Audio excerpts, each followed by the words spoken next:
Welcome back to Casual Bias Rugby. And Elliot Daly, the man, the myth, the legend. The legend. Don't pull up that shirt too high before your fat belly falls out. Goodness gracious, Jake. So I just had to get this old shirt out.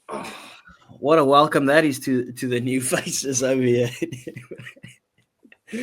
Everyone, we're going to chat about the Six Nations once again. And, you know, we've read the comment section and we're getting absolutely slaughtered. Like, people are genuinely not fans. No. But I do enjoy it. I do enjoy that people, because I take it very lightheartedly. We just have a bit of fun with it and everything. Jake, welcome back. It was less hate on you this weekend. During this week, it was more on Aiden. Well, what are you saying, Jake? Week, really. Every week, Aiden comes up with these disastrous opinions, and I don't know how he gets away with it so often.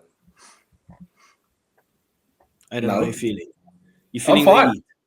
I love it. I'm glad people are engaging. You know, even if it's a hateful comment, you know, it's people commenting. It's people getting engaged. That's all you can ask for. Some guy said that even though we do it for fun, I suck at having fun with it. That's how bad I was. Yeah. Well, I saw one comment say you don't need 2 English and 2 Irish. So we've binned off 2 Irish and an English. So you should. Yeah. So now we're chatting Six Nations with 2 Southern Hemisphere fans and Jake, who fell asleep in the previous podcast. I mean, what can you really say, right? It's just a disaster class. But anyway, people, we're just taking the piss. We love you guys getting involved in that chat, whether you like it or not. We enjoy having you guys here. That's the whole thing that we're doing. We're just having fun. We're having conversations. We're not rugby analysts, right? That's kind of what sets us apart. That's why this whole thing was built. It's like we see so many ex-professional rugby players and stuff, and it just gives you something different. If it's not your cup of tea, then it doesn't need to be your cup of tea. Enjoy your coffee. Yeah, basically. That was so stupid. I wish I could retract it, but I mean, it is what it is. People, if you do like us just chatting a bit of shit when it comes to rugby, please do consider hitting that subscribe button. But anyway, let's get into it. And we're jumping straight ahead. Calcutta Cup. Jake, your boys at the Alien Stadium. Are you going to do it? Let's get this out of the way. Tin pot trophy. You know, England rugby should be setting its goals on the main prize, not getting excited over Calcutta Cup. We should be beating Scotland because we want to win the Six Nations, not to beat Scotland, if you know what I mean. But yes, of course we can beat them and win the cup at the same time. I'm really looking forward to the game. I think it's the first time that it's England. I think it's the first time a lot of neutral fans are saying England are favourites going into this fixture. I actually enjoy that you said that. And to be fair, you've been beating that drum all Six Nations long, where you said, listen, the Calcutta Cup, that doesn't matter that much to you, right? Which is fair enough. I mean, there's so many cups within the Six Nations, right? Like I always forget there's something like the Freedom Cup. That could be because I never win the Freedom Cup. We finally got the Freedom Cup, you know, against New Zealand, but we never win it, right? So I actually respect that, right? You have to go into this game not as this is a derby or whatever. Like, I feel like it does mean a bit more to Scotland than it does to England, just because of the success over the past that England has had. If you're an England fan, and Jake, you've been doing this, you have to be setting the standard, right? Yeah, there's this thing called rugby heritage, and if you look at the way that England's been performing over the years and stuff, and the prestige that you have in this trophy, you want a competitive England team. You have to not be fixated on a win against Scotland, you know. So, and that's not knocking Scotland at all. It's just setting the standards for England. And to be fair, I'm backing England to go and get it done. Right? Like, I just think that they've showed a bit extra so far. It's like the All Blacks, isn't it? Historically, like, people say, "Oh my God, you lost 1 game to Ireland at home or 2 games to Ireland at home," but you set the standard so high in your history as a rugby nation. You want to always get back to that. That should always be the goal. What's the question? Sorry. No. I just said that I fully agree with you in terms of you have to go in as the favourites and you have to set that standards of winning that game. But Aiden, do you reckon that England's got this one in the bag, or do you think that I wouldn't say we're writing off Scotland, because we know it's going to be a feisty battle. You know they'll be up for it. But are you giving the favourites tag to England as well? Yeah, well, I've been beating the same drum that I think England will finish second. So if they lose to Scotland, that ain't happening. Yeah, I mean, look, law of averages as well. Scotland have won, the last 5. This England side looks in better shape than it has for a while. Exciting talent throughout the park. Scotland, a little bit off their game. Obviously, injuries as well hasn't helped them. I mean, I feel like, as you said, even neutrals are sort of leaning towards England for this game. At home, they finally, won a game at the Allianz Stadium against France, of all teams. So they should be able to go out and put up a good performance against Scotland, and ideally they want a bonus point win. Yeah. It's going to be a tight one. Listen, it is going to be an absolutely sexy battle because I just feel like something. I am backing England, but it's just history. Just keeps on repeating himself at the moment in terms of this Calcutta Cup, where it's just like Scotland, the blonde guy on the wing, looks a bit like CasualBiasRugby, just not as big. Divan van der Merwe. Like the guy's a bit of a menace. Like, is that your main cause of concern in terms of Scotland, the way that they attack and the way that they get their wingers in the game, especially if you look at the type of fragileness that England has showed in the past with their defense? Do you think your defense has grown so much over the past 2 games in the Six Nations that you can actually withhold the Scottish attack? Well, yeah, we've seen that. Van der Merwe's turned into prime Lomu like every time he plays England. So hopefully that doesn't happen again. I don't know. It's hard to sort of predict. Like, Superbru being out still is going to be massive. And going up, I don't know. Henry Slade should be able to manage McDowell, whoever plays it inside centre. Ollie Lawrence and Hugh Jones. That's going to be a really interesting battle. Two quite sort of attacking outside centres. But yeah, I think the wings and obviously Marcus Smith at fullback, any high balls, especially if they bring back Stain, that's going to be sort of the main areas I think Scotland can get at England. Has Scotland announced their team? No, but I've heard rumours that Stain's back in the fold. Yeah, he should be. That'll make that high ball a very, very interesting game with Marcus Smith because he wasn't really tested in the back there. I saw... I'm not 100% sure, but I saw someone saying it on Twitter that it's been confirmed that Marcus Smith will be taking the kicking duties. I actually agree with it. He's been kicking exceptionally in the Premiership. Doesn't he have like a 93% strike rate there? I mean, he had one off game, really, to be fair. Giving Finn Smith the reins at 10, just letting him have the freedom of playing the game. It kind of puts it in the same box as Marnie Lubbock when he played for the Springboks and he would just like take the kicking duties away. When Andre Pollard went into that inside centre position, just to give him a bit of freedom. I mean, the guy's new in that 10 jersey. Is this his first actual start in that 10 jersey? After last week, yeah. Second start. Yeah. So, I mean, it's a massive opportunity for him. So, I agree with Marcus Smith taking the kicking duties. Aidan, are you there as well? Yeah, I mean, it shades of France, really, isn't it? Having someone like a creative 10 like Finn Smith or your Intermax of the world, just giving the freedom to do what they can do, really. Obviously, it's a huge advantage for Finn Smith with his like Northampton pairing with obviously Alex Mitchell, and then on the wing with Tommy Freeman and Slightholme is starting on the other wing. So Slightholme as well. Like those are some key positions that we really saw gel against France. And then, Marcus Smith, who sort of shut us all up a little bit when we didn't like him playing 15. He was quite good. It will be interesting, as Jake said, about the high ball battle. If I was Scotland, I'd look at the game against France and go, he wasn't really tested back there. So maybe they can, chuck a few more up, make them a bit more contestable. And as you said, Kyle Stain is excellent under the high ball. Yeah. So it'll be a tough battle. No, he's brilliant. And I'm kind of giving the forwards advantage to Scotland. I've really enjoyed watching their forwards do their jobs. I mean, especially against Italy. I think that forwards game could be very, very interesting. Do you agree, Jay?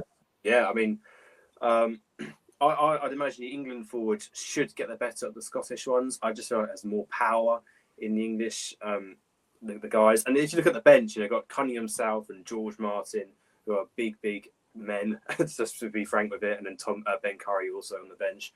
So yeah. Why do you think that the English guys would, like at scrum time, they'll get the better of them? I don't think the English scrummages are great, Well, I like thought at all. Scottish. It's really weird. If you saw after a year ago, I'd say Scotland's scrum was quite good with Ferguson and Schumann and whoever. But they kind of fell against Ireland, and then England's scrum against Ireland and France were pretty straight. Even against you in the autumn, both of your teams are pretty solid. So it's an interesting one. I think we'd be right in the scrum, and hopefully we can get the line out sorted. Karen Dickey got a bit of flack last round. He's starting again though, so hopefully he can sort that out. And Itoje and Chesham at this time will be able to deal with the lineouts. Yeah, I mean, I got to agree. If you look back at the two games Ireland played against Scotland and England, the key difference was the scrum area. Ireland were dominating Scotland at the scrum up at Murrayfield, and that gave them a huge platform. It allowed, obviously Prendergast to have a great game as well. Whereas when you saw England play Ireland, they didn't look like they were gaining much of an advantage from scrum time. I thought they were better, but there was a stark difference between the two when they played Ireland. Obviously, that's kind of rugby math, and it kind of changes game to game. But I would definitely give the edge to the English forward pack at scrum time. Really? I know Scotland really, really struggled against Ireland, right? Like, I'm not sure what happened there, but I haven't seen that Scottish team fold like that in a while. Because, I mean, Scotland matched us decently in the Autumn Nations as well, right? And we just usually blast teams out of the water when it comes to scrum time and stuff. I still think Schumann and Ferguson, great. Cherry has been one of the standout players for me from Scotland. You look at the way that Rory Dodge plays, for instance. Like there's a lot of talent in that forwards team. But I think where England really gets it done, because I know Scotland will be up for it, is that bench. I just think the quality after the first 15, that's where England can get it done. The quality that they can and experience that they bring from the bench is obviously massive. So are we all in the same WhatsApp group in terms of England finally getting it done? Yeah, I mean, there's a few decent players on the bench. 16 to 22s, okay, those 7. But what really is great is 23, Elliot Daly, the man, the myth, the legend. Oh my goodness. And of course, he can cover any position in the back line other than scrum half. So a key player in the 6-2 split won us a game. I mean, I'm not going to lie. I was laughing a bit when I saw him last week in the team lineup or in the team selection. And then he goes out and wins you the game. He's been really good this year, honestly. Yeah, fair enough. Anyway, let's move on to who do you want to chat about next? France, Italy. Okay. I'll say Ireland, Wales, they play first, but you can go France. Okay. Let's do Ireland, Wales, because obviously there's a lot to talk about in terms of Wales. New coach. Do we reckon we see a bounce within a week, kind of? Right, because Gatland didn't even get... That's the weird thing that we forgot to talk about. Gatland got sacked, but he didn't get sacked immediately. Got sacked like a week after. So they only gave themselves like about a week to prepare for this game. So what are we expecting? Do we see a little bounce? Are they bringing in the Anskims, the Max Llewellyns? Yeah, they're bringing those two and Jared Evans from the Quins. Okay, so they're bringing in better quality players. So that might make a difference. Will they play though? There's always that little bit of a new coach bounce. Whether how big that is up in the air. It's at home, in front of their home crowd. Lovely, awesome Welsh crowd. Such a cool place to go to as a neutral fan. That stadium is incredible, and I'm sure they get a massive lift from it. So yeah, there'll be a bounce, but unfortunately, the bounce is now against their toughest opponent so far. Yeah. So it's like it kind of counteracts. Like, I don't know what to predict from this. I don't want to dog Wales any more than they've been dogged. But if I don't say Ireland by a bit, the Irish people that already hate me are going to come for me in a mob. But you can say that Ireland could make it look easy in terms of the scoreline. That I can see Ireland winning by 30 points. And still saying, okay, well, Wales did put up a bit of a fight, but then just completely fell off, right? Because Ireland's a clinical team, right? So if you look at that game where Wales got smoked by France, I thought Wales were the better team in the first 25 minutes of that game, right? Damage can be done really, really quickly. I think Wales can put up a good fight, but maybe just not get over the line, give you some hope looking forward. So I'll still back, for instance, Ireland with, let's say, 22 to 25 points. making it look easy because of their system and whatever, but still have Wales take a couple of positives from it.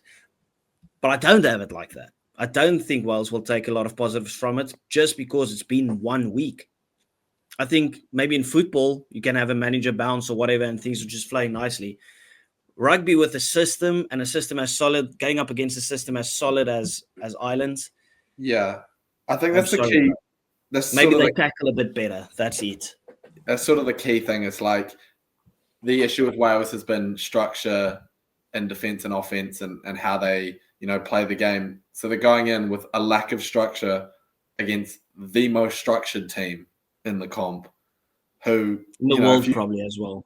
You're probably right. In terms of overall team structure and how they play, they are the most drilled and they are the best at it. So going up from the least structure to the most structure, it's not a good sign. No. Jake? Yeah, it's difficult, isn't it? It's difficult. I think they'll have a slight bounce and, probably like a couple of tries less for Ireland. I like defence is pretty... You can get defence fairly organised in a few weeks. So, and their defence didn't look terrible against France, as you were saying, for the first 25 minutes. And then against Italy, they lost from penalty kicks. They didn't really lose from, tries. So, if they can do okay in defence, they might be able to keep it, at least tight for a half, 50, 60 minutes. Is it at the Principality? I think that plays a big role. Like the crowd will know they need to back their team. Wales know they have a lot to play for in this one. I do still believe Ireland gets it done, gets their 4 tries, gets their bonus points. I don't believe Wales will come within 7 points. But if they give that crowd something to cheer about, it could go a long, long way in that game and the games coming. Right? If they get something to cheer about in that game and then have to go up against England, then there's where they fancy their chances of maybe pulling off something. Right? Because then they've had a bit longer. The crowd's backing them. They took some positives from the game. I think that is the most crucial thing for them, is just to keep their discipline, see where they can get to. Don't make defensive errors or whatever like that. Don't miss the tackles. No soft tries. Make Ireland work for that victory. Then I'm sure you as a Welsh fan, because your expectations can't be high, will be pretty fine. I think the worst thing about Wales this Six Nations has been their attack, really.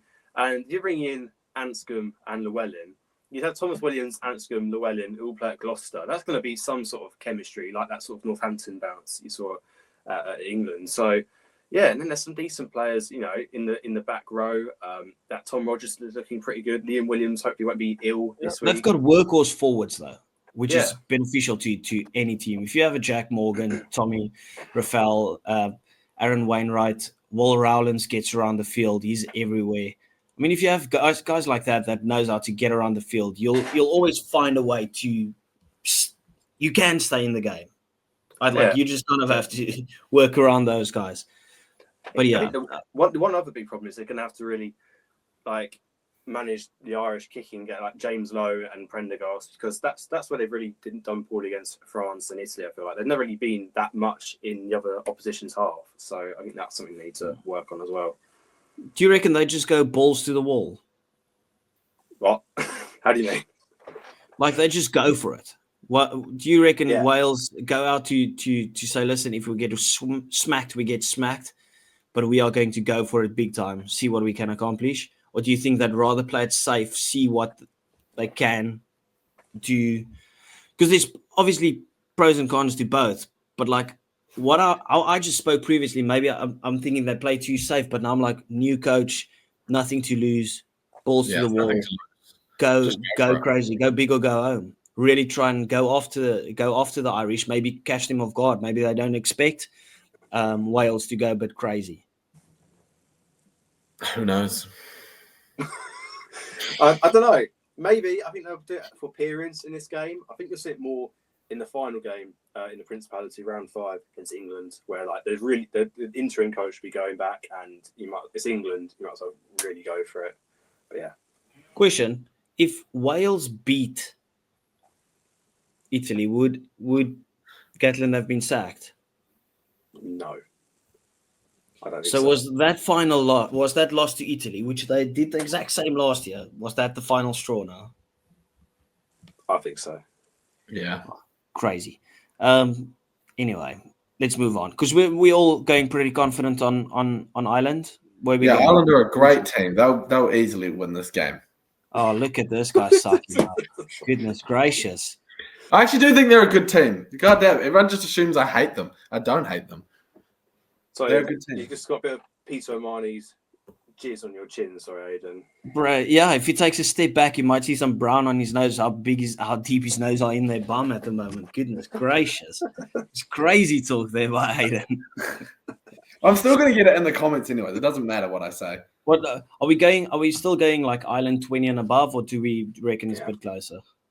25 to 35 is my guess. But if my it's word. Scotland, I'd be saying like 40. So yeah. All right. So without Gatlin, I'd get a +10. Put the handicap on it. Okay. Nice. Gibson Park man of the match, by the way. There you go. Probably. Okay. Yeah.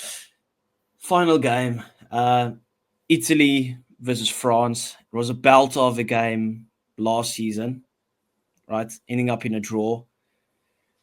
Now, do we reckon this is how Jimmy said France will be hurt, might have not recovered, and probably struggling against Italy? Or is this a France that will be hurt and probably goes out and says, no mercy, we're putting 50 on you? They're going 7-1 split. Don't let Matt Williams see it. Yeah, or whoever. Whoa, bad things will happen. Yeah, no, I just see this France side. Yeah, it's a loss to England. You know, we talked about that in the last episode. But I don't see this French side being as poor with finishing opportunities this week as they were last week.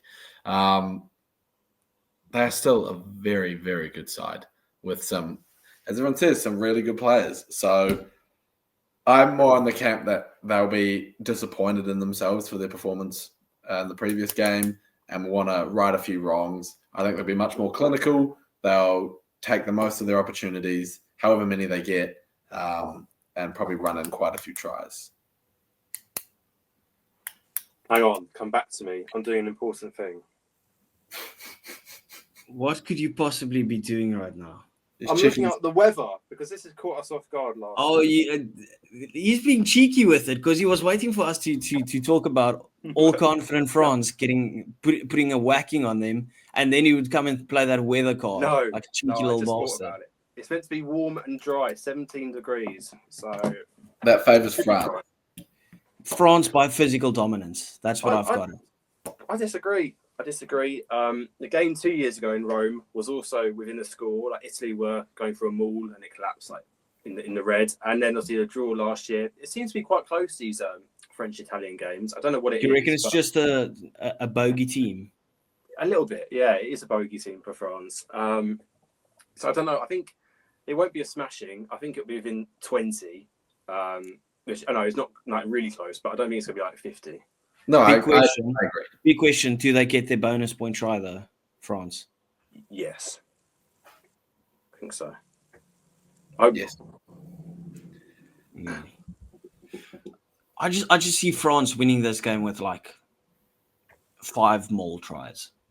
I could just get a feeling that the most anti-French way to win a game, maul tries. No, I reckon they put it in the corner. They haven't got their maul tries. Mavaka has got no points in the Six Nations fantasy. This might just be hopeful thinking, right? But just give me a couple of maul tries. I don't mind it. If they've got 7 forwards, they're going to replace Mavaka. Bad choice for fantasy this week. He's only going to be on the pitch for 40 minutes. I've got Lukau and Dickey. So he might get replaced at 30 minutes the way that he was playing by Jamie George, right? Yeah. I think Luke Cowan is a good choice, but it doesn't matter. Well, he's already in my team, so whether he's a good or bad choice, he's there. Right. Okay. I've got. I know you just said that the past couple of games has been tight, and maybe my predictions are way off, but I really believe that France need a big bounce back victory, just to prove because for the way that we've been talking, right, in terms of the caveats around that England victory. I don't want to take anything away from England. I'm done taking away anything from England. But we still have to remember, like, the French had their opportunities, right? And I feel like this is the weekend where they need to know, okay, we're putting that past us and we being clinical.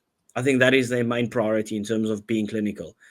And Italy is a great team, right? Or they're really on the up, but I just don't see them matching in terms of their starting 15, maybe a bit, but it's definitely not from the bench, right? The big boys, 7-1 split. I just think the physicality of the French will take over, and that's where they win the game. And did you guys see the rumors that Tomo Ramos will be playing fly-off? Yeah. I think that's very exciting. Very, very exciting. Still no Peno. No Peno again. Yeah. But they've got that other guy that played in the first game. My apologies, forgot the name. Atesogbe, yeah. So is Unsmack back? Sorry, not yet. Nah, bro. I thought he was. I thought he was getting 2 weeks or something. Yeah, that is crazy, right? Let's quickly just chat about that. Jasper Wiese, right, just took out the luggage from the Prem. He just took out the luggage, picked him up and dropped him on the ground. Literally a pick up and a drop, right? 6 weeks. Intermark blasts a face into America, right? That's a bit harsh. 2 weeks. There's not much force behind it. If you look at those two, right, there was zero force on the Jasper Wiese one. I remember watching that Jasper Wiese one live. I was thinking that's barely a card. And they whipped out a red in a 6-week bag. That's what I'm talking about. Are you kidding me? Are you even kidding me? That is crazy. That is crazy. Intermax, right? I agree that maybe a 6-week ban would have been too harsh. Isn't the minimum 6 weeks, by the way, if you get a red? 3 weeks. 3. And then you get 2 for good behavior / do something. Yeah, well, this is not prison. There's not good behavior within 2 weeks. I know. It's like a tackle school. I was just calling it good behavior. Yeah, no. Listen, that is crazy. He should be banned for 6 weeks, seeing that Jasper Wiese was banned for 6 weeks. It's the only fair way to assess the situation. But anyway, back on Italy. I believe Italy will be clinical. They will get some points. They will make it tight. But in the end, the French will be too strong. I'm still going like French around about 20 points as well.